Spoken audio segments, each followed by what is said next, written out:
Greetings, everyone. I'm Pete Pardo from Sea of Tranquility. Welcome to pick and day number 11 of my favorite 31 album blind buys, right? So this is the topic we're doing all month long here in October, where we're picking out our favorite albums that we bought absolutely blind. We went out, saw that album cover, knew nothing about the music, maybe heard of who the band was, but never actually listened to anything. Maybe you got a recommendation for someone, or maybe you remembered seeing them advertised in a magazine or somewhere, or you saw a billboard, anything, but you heard none of it.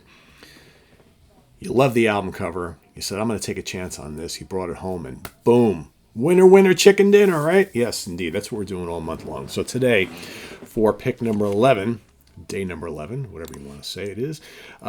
This is an album that was released September 7th, 1984.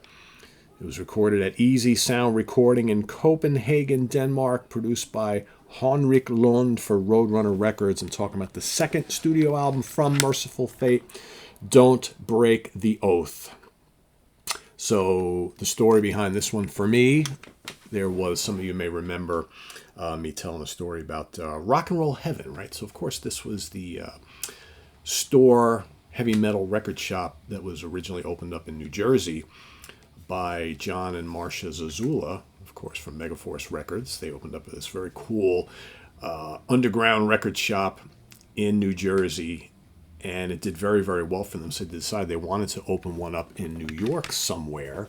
So they picked this little available empty shop right in the middle of a town called Warwick, New York, here in the Hudson Valley in Orange County. Very out-of-the-way town, very strange place for a heavy metal record shop.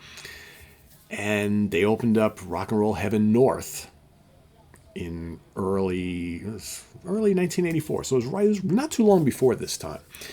And I remember I caught wind. I think I saw, my buddies and I saw like an advertisement in the local newspaper, Times Herald Record. So we wound up going there. And anyway, so long story short, I wound up buying a lot of my first more extreme metal albums, for the time anyway, from Rock and Roll Heaven North. And I, again, based on recommendations from, Johnny Z or Marcia, just walking in there and saying, well, what's good? What should I get here? And I remember seeing, this album cover and thinking, I'm into metal. I'm like, okay, flames and some kind of demon. Maybe it's Satan himself, whatever. I love the logo. I hadn't heard anything about Melissa at this point in time, right? So I just happened to see this. In fact, he probably had both of them at the time, but I was so taken with this. And then on the back, okay, the original, this doesn't have originally, do they have it in this CD reissue? I don't believe so. Originally on the back, they had various live shots of guys in the band. You know how much I love that stuff, right? And then that kind of like haunting picture right there. So I was like, all right, looking at the song titles, I'm like, this is probably some cool heavy metal. Never heard of this band. Looks kind of cool. Of course, they were saying, oh, yeah, this is great. Merciful Fate are awesome, right? So I remember bringing this home and hearing this for the first time, and I was like, holy cow, what did I get myself into here, right? King Diamond on vocals and keyboards, Hank Sherman and Michael Denner on guitars, Timmy Hansen on bass, and Kim Ruz on drums. I remember thinking this is some evil, wicked, weird, crazy shit. And hearing this guy singing, going all the way up there and all the way down here, I was like, he's all over the place. That crazy falsetto. And then looking at some of the lyric, again, I've never been much of a lyric guy, but I was looking at the lyrics to this, and I was kind of like, yeah, this is some definitely out there stuff. Definitely out there stuff. But the more I listened to it, the more I was kind of like, man, that's some really, really, really cool classic metal sounding guitars, and the solos are amazing. I'm thinking, I hear a little Michael Schenker in here, I'm hearing some classic Priest, I'm hearing little bits of progressive rock, and then you got that singer spewing all this kind of crazy horror and satanic stuff, and I'm like, songs like Dangerous Meeting and Night of the Unborn I totally loved, right? All that crazy whammy bar shit at the beginning from Hank Sherman. I was like, oh my god. And then you got The Oath, Gypsy, Come to the Sabbath, Nightmare, Desecration of Souls in there, Unholy Land, just crazy stuff.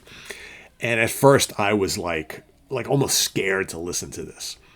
But then the more I listened to it, the more I really dug it, the more I was thinking, all right, yeah, so lyrically this is a little bit different than what I'm used to. And vocally this guy is like nothing I've ever heard before. But man, was I totally loving and digging the guitar work and the soloing and the riffs. I mean, and then the songs and before you know it, I had to go out and get that other album. So I went and got Melissa not long afterwards, and I became a Merciful Fate fan right from there. And then, of course, you turn around, you blink, and the band is kind of done, and King Diamond goes off on his own. But I fell in love with that too, right? That very first album, and then Abigail and all those. It just so became a longtime fan of both bands actually.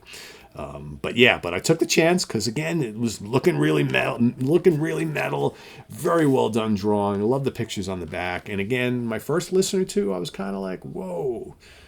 Is my mother listening to this? I hope not. But yeah, really dug it quite a bit. So that's my blind buy pick for today. Don't Break the Oath by Merciful Fate. My first experience with Merciful Fate.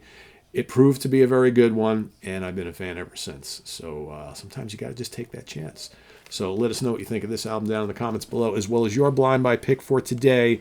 And we'll see you tomorrow for another one, right? That's how it works. Till then, visit us on the web at www.seatranquility.org. We're on Facebook, YouTube, and Instagram all the damn time. Please subscribe if you haven't already and click on that notification bell so you get alerted of all of our content as it posts. And please do hit the like button before you leave.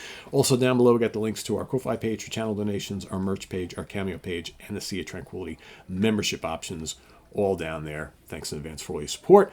It's greatly appreciated. Coming up on the channel, we've got 2 episodes for you of album homework assignment. Don't miss that. Tomorrow we've got ranking the albums. I'm going to be joined by Martin Popoff and Guitar Hack, my 2 good friends from up in Canada, talking about a Canadian band. That Canadian band is Tease, a very, very, very cool hard rock band that I'm glad I got turned on to by Mr. Martin Popoff himself. So we're going to be ranking the 4 Tease albums coming up tomorrow morning. I also will have for you that episode of my favorite 10 albums to listen to in the fall, the autumn season. The autumn season comes in. We are here. It is fall. I've got my 10 favorite albums to listen to that always get turned on to, and I always really enjoy reaching for in this time of year. So that's coming up also this weekend. Till then, I am Pete Pardo. Thanks for watching, everybody. Bye-bye.